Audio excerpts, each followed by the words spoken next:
no entendemos los tiempos de Dios, pero también no hemos entendido la fiesta del Señor, en el cual el Nuevo Testamento dice que son sombras proféticas de cosas por venir.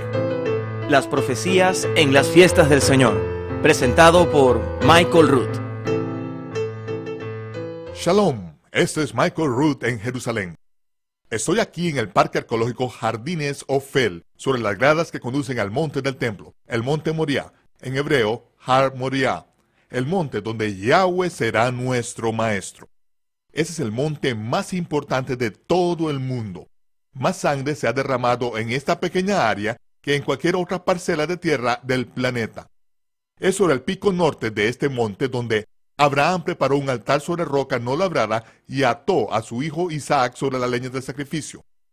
Y fue sobre este mismo monte donde un cordero de 1 año esperaba como la ofrenda sustituta para el hijo de Abraham.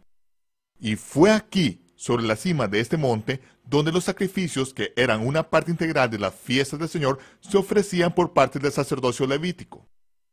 Cuando Moisés recibió la Torá en el monte Sinaí, a Israel se le instruyó que nunca sacrificara el cordero de la Pascua dentro de las puertas de sus propias ciudades, sino que tenían que subir al lugar donde Yahweh pusiera su nombre. Y ese es el lugar donde Israel tendría su ensayo de la Pascua.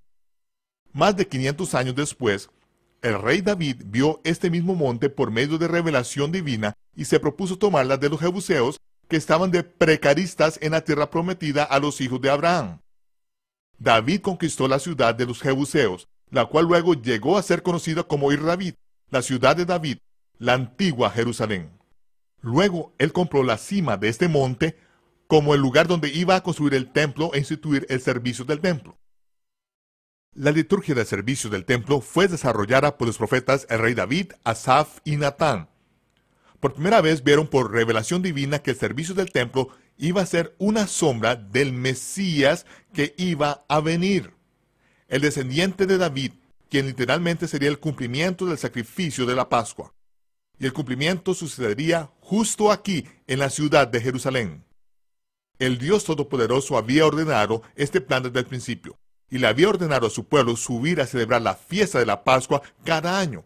Si ellos obedecían sus mandamientos y participaban en el servicio del templo durante las fiestas, no había manera de que se perdieran el momento en que llegara el Mesías a cumplir los propios ensayos que ellos habían estado practicando por más de 1000 años.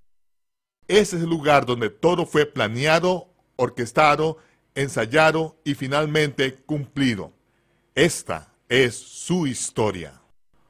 Únase a nosotros en los estudios de televisión de Lester Summerall, donde se grabó esta presentación de multimedia. Este es el curso Profecía Bíblica 101. Ahora, el episodio número 8 de la serie de 26 partes sobre las profecías de las fiestas del Señor, el monte Moriah, el monte en donde Yahweh será nuestro maestro. Por lo tanto, la familia comparte el pan y el vino alrededor de la mesa, y esa es una santa convocación que Dios ha apartado para que se haga en familia, con el padre como el sacerdote del hogar. Y vemos que aún en el Brit Hadashah, el Nuevo Testamento, se indica que hay una sola cabeza, y ese es el Mesías. Una cabeza, luego todos nosotros al mismo nivel. Y sin embargo, hay otra cabeza, la cual es la cabeza del hogar. El esposo es el sumo sacerdote del hogar, y está directamente bajo el Mesías como cabeza del hogar. No hay pastor, ni apóstol, ni profeta que esté por encima de la cabeza del hogar. La cabeza del hogar se somete, pero es una sumisión limitada ante quienes tienen ministerios dentro del cuerpo de los creyentes, pero es el hombre quien es responsable por su familia y por su crianza. Él es el sumo sacerdote del hogar. En ningún otro lugar vemos este ensayo de la familia tan bellamente expresado como el comienzo del Sabbat. Es como si apagáramos el mundo y dijéramos: no necesitamos tu dinero, no necesitamos tu entretenimiento, mundo, no te necesitamos. Dios es todo lo que necesitamos. Dios dice que todo lo que necesitamos hacer es descansar en Él, y Él se encargará de todas esas cosas. Entonces ahora, en el 6º milenio, en los últimos tiempos, alistándonos para el milenio sabático, vemos que hay algún trabajo que hacer. Hay un poco de limpieza que hacer. Y eso es lo que estamos haciendo ahora, porque en el sábado veremos el Mesías gobernando. Dice, aún queda un descanso, un sábado, para el pueblo de Dios. Es el reino milenial del Mesías lo que esperamos. Este es el sábado semanal. Luego vemos que también hay fiestas estacionales. Estas son las fiestas del Señor, santas convocaciones, las cuales proclamaréis en sus estaciones. Son determinadas por la cosecha de la cebada en la tierra de Israel, que da inicio al mes del Aviv. Y leemos en Deuteronomio, 3 veces cada año subiréis a los ensayos, al lugar que yo escogeré de todas las tribus para poner mi nombre. Jerusalén fue el lugar escogido por Dios, donde tendrían lugar todos los ensayos, porque allí es cuando regrese el Mesías. Los ensayos se cumplirán en Jerusalén.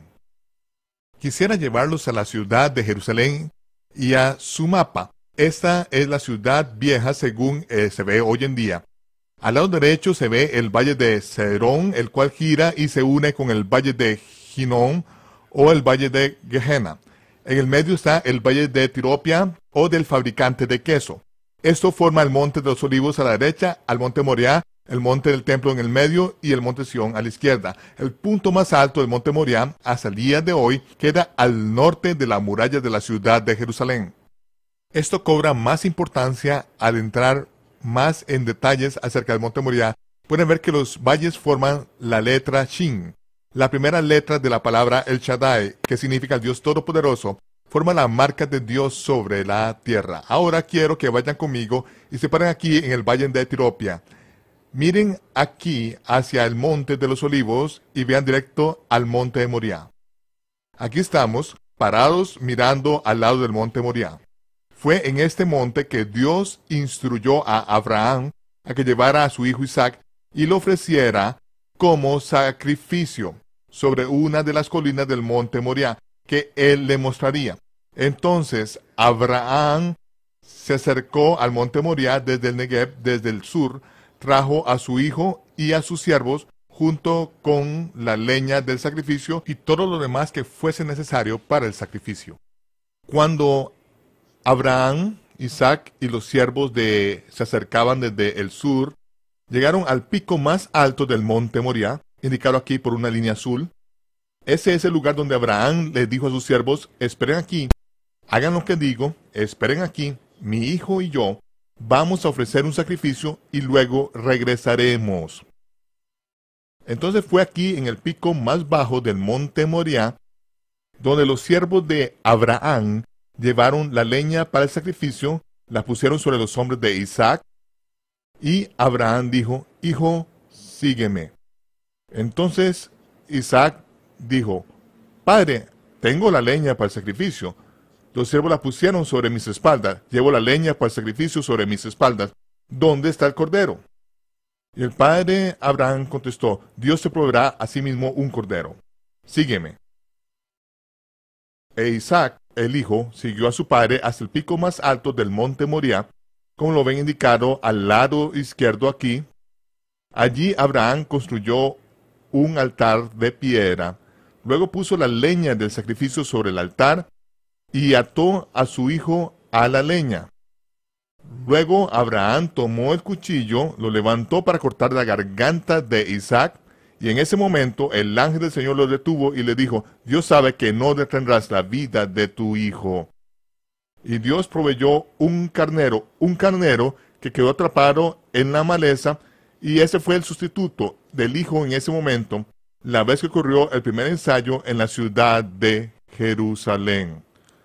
Ahora pueden ver hacia abajo de la ciudad exactamente donde ocurrieron estas cosas. En el pico más bajo fue donde eventualmente se construyó el monte del templo, y en el pico más alto del monte Moriah fue donde Abraham llevó a Isaac, preparó un altar de piedra y ató a su hijo a la leña del sacrificio.